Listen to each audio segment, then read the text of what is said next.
Wabarakatuh, selamat sejahtera, selamat malam, salam reformasi, salam perjuangan. Saya ucapkan kepada kawan-kawan yang menonton saya di YouTube, Facebook dan juga sedang menonton saya di TikTok sekarang ini. Alhamdulillah, terima kasih. Terima kasih kerana terus bersama dengan saya, terus subscribe, terus live, share, like, kemudian komen, bagi ceria sikit suasana. Dan seperti biasa macam saya kata, saya tak moderate, saya tak padam, saya tak block, komen-komen walang on dan sebagainya dengannya, seluang sebagainya, saya tak. Luahkanlah perasaan anda, luahkan perasaan anda. Lepaskan. Kan, dan kalau nak berdebat dekat ruang komen saya, disilakan berdebat, tak ada masalah kan. Copy paste, tak apa, teruskan. Tak ada masalah kan. Copy paste je kan. Lantaklah. Dosa korang tanggung sendiri, bukan saya nak menanggung dosa korang kan. Ini geng-geng seluar lah, geng-geng kita okey kan. Geng-geng kita ni LTL, yeah, geng-geng LTL ni terbaik. Terima kasih. Oi, lorong Maisarah. Lorong Maisarah tu kan. LTL semua, itulah. So banyak, malam ini kita ada beberapa benda yang kita nak ceritakan. Kan? Yang benda yang kita ceritakan malam ni menarik tuan-tuan. Yang pertama berkenaan dengan isu Hadi dan Syahidan Kasim bakal didakwa kerana nak tumbangkan kerajaan dan dahaka. Soalan kita, Mahathir dan Hadi tak nak jawab soalan Memali. Malam ni kita akan cerita di ujung sekali nanti Mahathir dan Memali. MB Kedah koyak dengan wartawan FMT bila isu dia kata dia nak pindah perlembagaan tu. Isu nak pindah perlembagaan, bila keluar oleh FMT, Free Malaysia Today, tiba-tiba MB kata, mana ada, saya tak pernah cakap macam tu. Saya kata yang tak boleh diubah adalah Al-Quran dan Hadis. Saya kata perlembagaan boleh diubah. Dia kata macam tu. So FMT hari ini dedahkan conversation dalam WhatsApp di antara mereka. Yang ni kita akan tunjuk sekejap lagi. Dan juga berkenaan dengan Syed Saddiq tak faham isu LCS tu, saya tanya soalan daripada dulu lagi. Syed Saddiq ni ejen atuk ke? Kan? Takkanlah duduk dalam kerajaan tak faham benda yang asas macam tu. Bukan saya kata nak menegur tu tak boleh, bukan kerajaan ni maksum tak boleh nak tegur, tapi nak tegur, kena tegur benda yang reasonable nak tegur dan benda tu logik. Faham tak? Benda tu logik nak ditegur. Kalau benda tu tak logik nak ditegur, kita nak kata macam mana?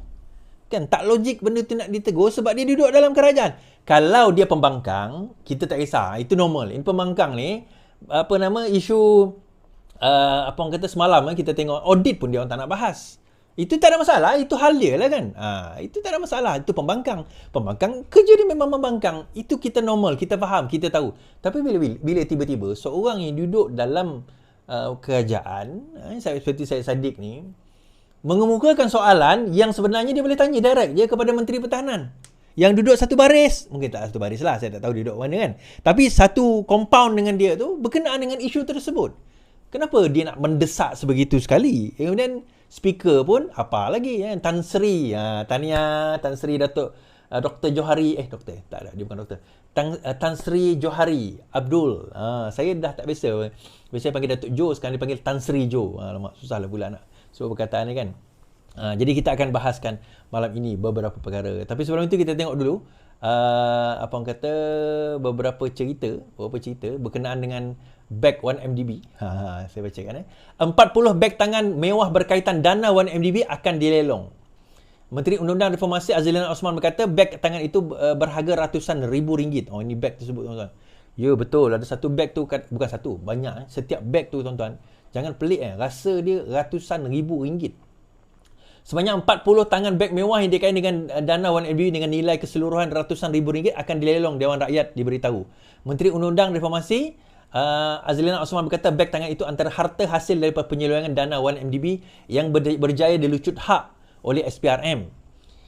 Katanya wang tunai serta wang dan faedah dalam beberapa akaun bank berjumlah kira-kira 83 juta juga telah berjaya dilucut hak oleh pihak berkuasa. Wang berjumlah lebih kurang 66.96 juta yang disita polis dimasukkan ke dalam akaun amanah khas Kementerian Keuangan, manakala 16 juta yang disita SPRM dimasukkan ke dalam akaun hasil kerajaan. Maksudnya duit itu semua bukan masuk duit poket Anwar Ibrahim, tapi terus masuk dalam akaun kerajaan. Sebanyak 40 buah beg mewah yang telah dilucut hak masih dalam proses untuk dilelong dan hasil itu pun akan apa orang kata dimasukkan dalam akaun kerajaan. Lim bertanya apakah akan terjadi pada aset-aset hasil daripada penyelewengan dana 1MDB yang dirampas. Pada Mei 2018, polis merampas 284 kotak mengandungi beg berjenama mewah dari sebuah apartmen Pavilion di Kuala Lumpur. Sebulan sebelum polis merampas kira-kira 40 beg mewah selepas menyerbu dua buah rumah. Barangan dirampas adalah dalam serbuan dikaitkan dengan bekas Perdana Menteri, dilaporkan bernilai di antara 900 juta sehingga 1.1 bilion ringgit, tuan-tuan. Kita ni tuan-tuan nak cerita lah. Level kita. Bagi kita dapat beg 3-4 ribu pun dah kira mahal lah. Kan? Beg 3-4 ribu tu dah kira mahal. Tapi nak cerita, saya pernah tengok jam. Tau. Okey, jam saya tengok jam harga 20 ribu, harga belas ribu. Bagi saya normal. Itu biasa, adalah. Bukan saya tak ada jam. Kan tadi terfikir juga macam nak beli jam tu. Kenapa aku nak beli jam? Aku sendiri tak pakai jam bertahun. Saya sejak daripada saya kecil saya tak pakai jam. Memang saya tak selesa pakai jam. Okey. Tapi saya pernah tengok jam.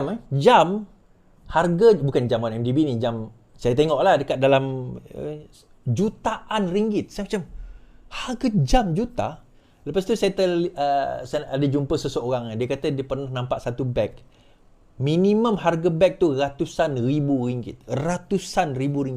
Saya pelik. Beg ratusan ribu ni saya nak tunjuk, tuan-tuan. Ni beg saya ni. Ni mahal jugalah beg ni. Kira beg lah mahal. Bukan nak promote kan. Ni. Dia punya sayang kat button, kat beg saya ni. Ni dia punya flapper ni apa. Untuk tarik ni pun dah tak ada dah. Entah mana jatuhnya. Asyik buka tutup. Padahal saya ada je beg lain. Tapi sayang beg tu. Dia sedap nak bawa dan best. Tapi itu pun harga bagi saya mahal lah. Berapa ratus lah. Itu pun hadiah orang lah. Terima kasih orang bagi hadiah tu kan. Poinnya adalah, tuan-tuan, begitulah korupsi. Begitulah korupsi yang melanda negara kita sebenarnya. Kalau tuan-tuan tak faham korupsi, itulah dia korupsi. Kita selama ni kita kata, alah tak apalah, DYB, kan, DYB, dia Perdana Menteri, mungkin sebab itu dia kaya. Tak. Bukan sebab tu. Gaji Perdana Menteri bukan banyak sangat. Paling banyak pun 100 ribu sebulan. 100 ribu banyak tu Is. Ya, 100 ribu tu banyak bagi kita lah. Tapi bagi orang super kaya macam Najib, itu tak banyak. Bayangkan, dia punya aset tu 1.1 bilion ringgit. Bukan million. Bukan 1 juta. 1 bilion. 1 bilion ni 1,000 juta. Maksudnya 1 juta tu ada 1,000 untuk nak nilai. Tak. Saya nak bagi tahu apa kita kena imbas kembali, apa yang kita perjuangkan selama ini, apa yang kita lawan selama ini. Oh, tapi kau dah berkawan dengan UMNO Is? Itu saya kata. Kes-kes UMNO masih berjalan dan kalau mereka bersalah, teruskan didapati bersalah, tak ada masalah. Tak ada isu.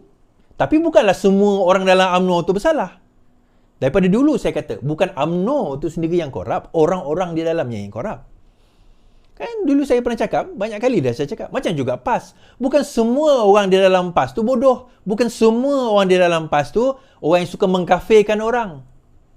Tapi ada sebilangan mereka yang ada. Jadi dalam politik ni, tuan-tuan, kita kena bijak menilai. Sebenarnya apa? Jangan kita generalize. Jangan kita kata semua PAS tu. Macam hari tu masa dalam forum Sina kan. Sina moderator tanya saya, adakah kalau PAS memerintah negeri itu tidak akan maju? Saya kata tak. Bila saya mak balik jawapan saya kata tak.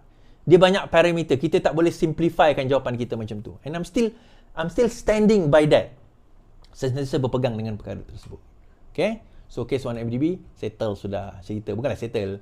Dia apa orang kata? Yalah. Itulah. Sedang going on, masih lagi trial, masih ada perbicaraan lagi. Najib ada kes-kes lain lagi. Tentang pengampunan dia, I don't think dia akan settle dalam masa yang terdekat lagi. Baik, berkenaan dengan Syed Saddiq, tuan-tuan. Syed Saddiq ada mengemukakan satu permintaan tadi, menulis surat kepada speaker, meminta supaya isu LCS dibahaskan di Parlimen. Isu LCS dibahaskan di Parlimen. Okay? Kemudian speaker menolak. Kemudian Syed Saddiq bangkit. Dia kata keadilan tidak mengenal bulu, tidak mengenal warna, bla bla bla dan sebagainya. Dibahaslah. Dia kata speaker dia tak kata tahu lah, dia kata tidak adil ke tidak, tapi dia berkata sesuatu yang menyinggung speaker. Jadi speaker kata, saya dah tulis surat jawapan yang dibaca yang kedua, yang perenggan 1, perenggan 2. Dia tak baca perenggan keempat. So bila Syed Saddiq nak bercakap tentang keadilan, Syed Saddiq kena baca semua surat yang speaker bagi. Speaker kalau dia nak balas dengan alasan. So dia kata, sebab itu speaker kata jangan main politik. Isu dia nak main politik ni orang kerajaan. Syed Saddiq kalau masih nak menyebelahi Atok, apa kata Syed Saddiq join pembangkang bersama dengan PAS, bersama dengan Atok. Kan? Tak ada masalah, tak ada isu. Jadi akhirnya speaker jawab apa? Speaker kata, Tan Sri Johari Abdul, saya nak jawab, saya nak sebut nama dia pun ni kan. Speaker kata, speaker beri petua susulan ucapan Syed Saddiq didakwa menyindirnya. Speaker Dewan Rakyat hari ini memberi petua susulan ucapan YB Muar yang didakwa menyindirnya. Tan Sri Johari Abdul juga menyifatkan Syed Saddiq tidak berlaku adil. Kata beliau. Okey. Mana beritanya? Habis. Okey. Yang ni habis kat situ je. Tidak berlaku adil. Baik. Apa berita, apa yang dia kata tak berlaku adil tu tuan-tuan? Dia macam ni. Speaker kata, saya dah jawab. Isu LCS ini, pertama, LCS itu, macam saya buat live yang dulu. LCS sudah pun diletakkan di bawah kabinet. Itu yang pertama. Dipantau oleh PAC. Itu yang kedua. Dan PAC kini, setiap 3 bulan, hendaklah membuat laporan kepada jemaah menteri berkenaan dengan progres kapal tersebut. Company tersebut masih lagi Boston Naval Shipyard, BNS, masih lagi handle, tetapi Boston Naval Shipyard sekarang ini menjawab direct kepada PAC, menjawab direct dan perkara itu dibentangkan khusus dan terus kepada jemaah menteri, kepada kabinet.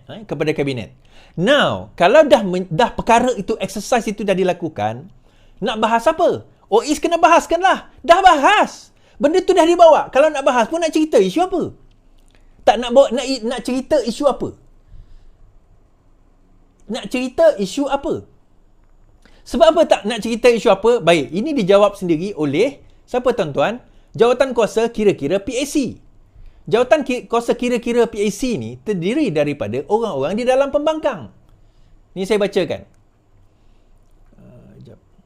PAC kata apa? PAC lawat Dok LCS hujung minggu ini. Ini berita hari ini. Hujung minggu ni, hari Sabtu Ahad ni, dia nak pergi melawat. Jawatan kuasa kira-kira negara akan ke Lumut Perak sekali lagi. Maksudnya dia pernah datang, ni pergi sekali lagi pada 10 Jun ini untuk melihat perkembangan projek pembinaan LCS. Kunjungan itu sekaligus memulakan prosiding perkembangan kemajuan pembinaan kapal peronda generasi kedua LCS, kata pengurusi PAC Mas Emrianti Samsudin. Kata Mas Emrianti, jawatan kuasa itu juga mengambil show daripada PAC penggal sebelumnya yang mahu Kementerian Pertahanan membentangkan perkembangan terkini projek berkenaan kepada jawatan kuasa itu setiap 3 bulan.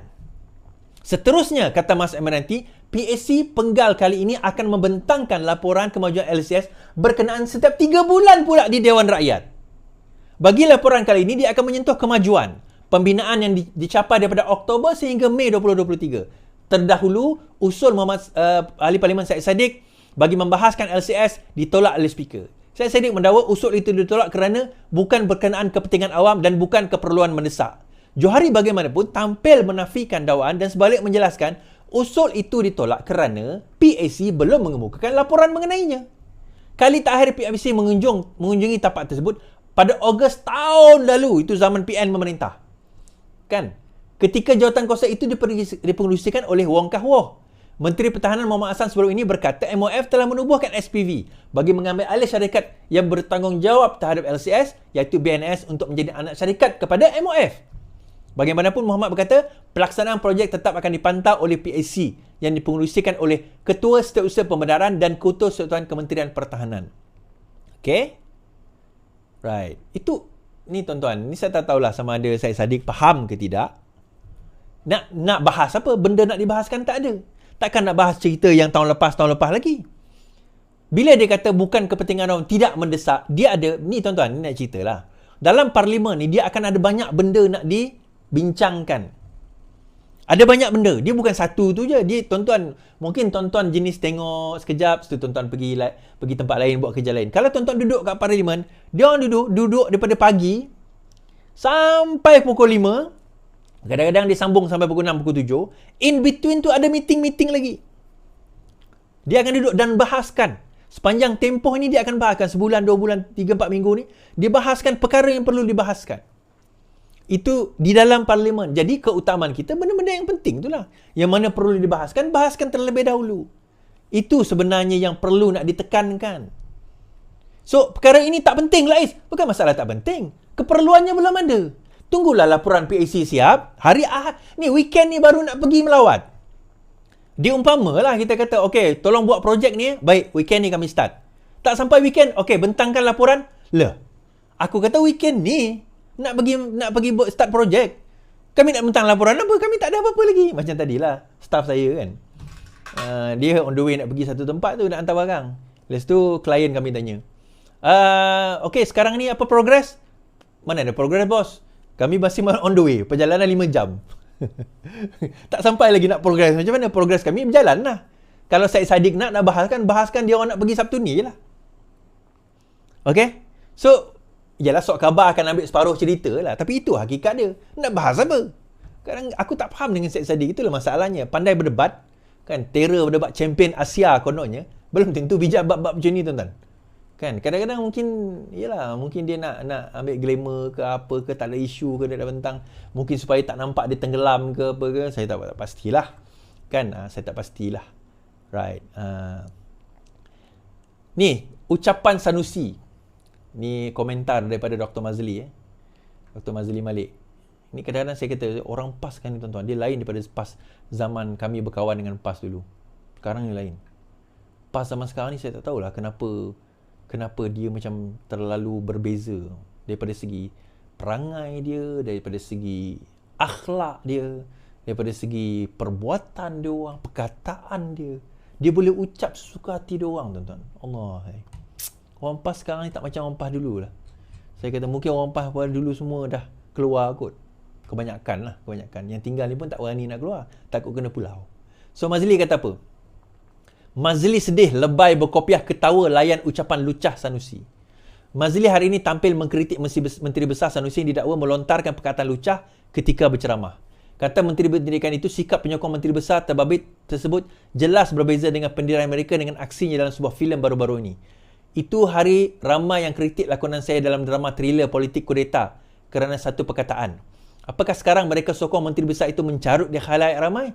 Dan ini bukan lakonan ya, katanya. Mazli turut memuat naik klip video yang memaparkan Sanusi menyebut kata-kata lucah iaitu alamat alat kelamin lelaki dalam logat Hokkien semasa berceramah. Lunch hour. Lunch hour. Sorry, saya bersin tadi. Lunch hour. Itu. Semasa Malaysia kini turut melaporkan ahli Parlimen Bukit Bendera Syarlina Abdul Rashid membuat laporan polis terhadap ahli jawatan kuasa PAS berkenaan. Syarlina berkata laporan dibuat di Ibu Pejabat Daerah Dang Wangi pada 9/17 merujuk kenyataan Sanusi dalam video tular tersebut. Ni Dr. Mazli petikai kan dia berlakon cerita kudeta itu kan. Yalah, dia cameo kot dalam cerita tu. So orang kutuk dia macam-macam lah. Orang kutuk dia itu, orang kutuk dia itu macam mana. Itu lakonan. Okay, ada perkataan dia ucapkan. Okay, itu lakonan dia. Okay. Ni Sanusi ni bukan berlakon, tuan-tuan. Ini ucapan. Saya pun tengok ucapan tu. Saya nak sebut pun tak berani. Tapi itu ucapan dia. Dan dia sebut perkataan tu macam it's nothing tau. Kan? It's nothing. Dia macam, ini pemimpin sebuah parti yang mengaku parti membawa imej Islam. Ui, malu macam ni, tuan-tuan.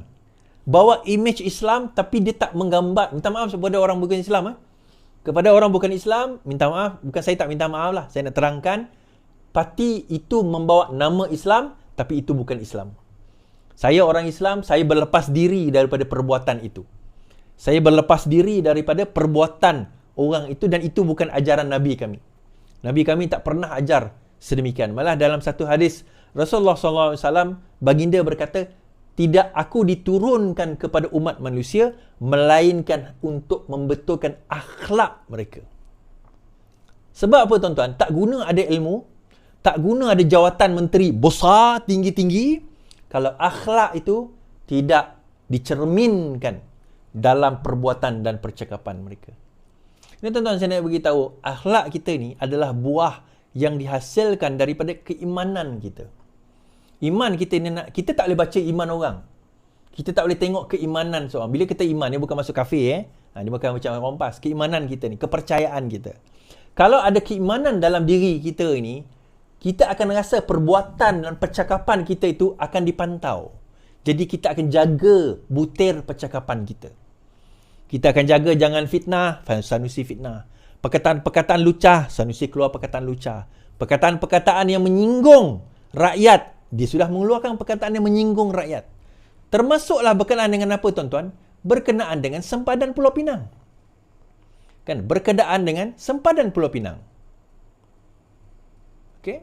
Kenapa sempadan Pulau Pinang is? Okay. Now, dia buat satu video lah. Dia buat satu kenyataan. Okay.